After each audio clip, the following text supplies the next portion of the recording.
to have a conversation with.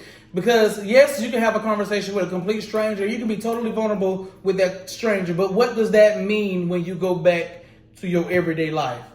You had that conversation with that stranger, but in your everyday life, you need to take that conversation that you have with that stranger, apply it, and then have those other conversations with the people around you.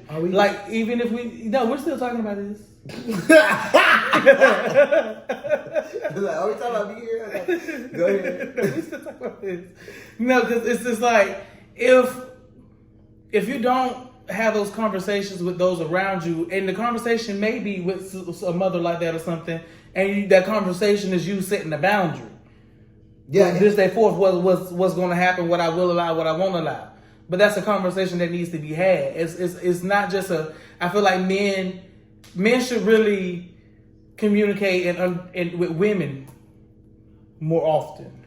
To set boundaries or express their emotions when it comes down to the boundaries that to understand each other. Yeah. To help bridge the gap between what women instinctively think about men and what men think about women. To bridge the gap and actually try to understand each other.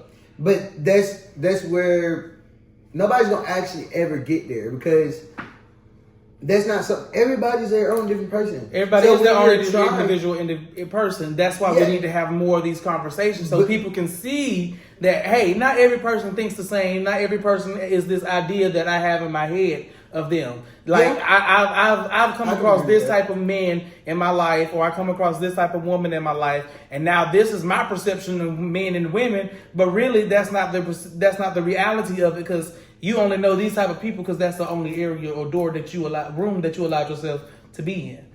Yeah, I mean, I can see how you feel that way. I just feel personally that we can say conversations, transparency over honesty, and just being open to having a response back once. Like, be open to the response, because you can't just have a conversation and be like, okay, I just said what I want to say, I don't want to hear what you got to say.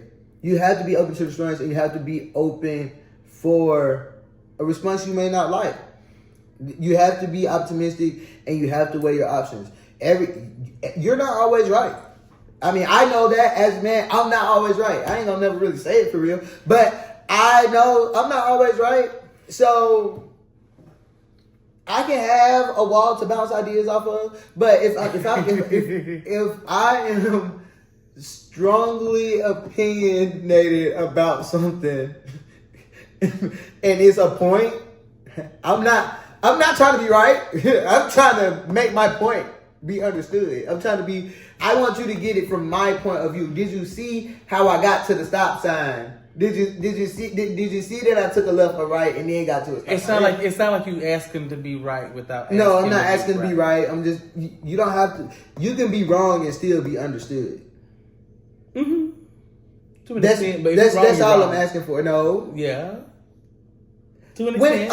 I said to an extent. Like, I was about to say that's just like a mother stealing for her hungry kids. Like, you wrong. But that's the right thing to do. No, it ain't the right thing to do. It was the wrong thing to do. It was the wrong thing to do. But did it for the right reason. Right. That's what I'm saying. Like, the right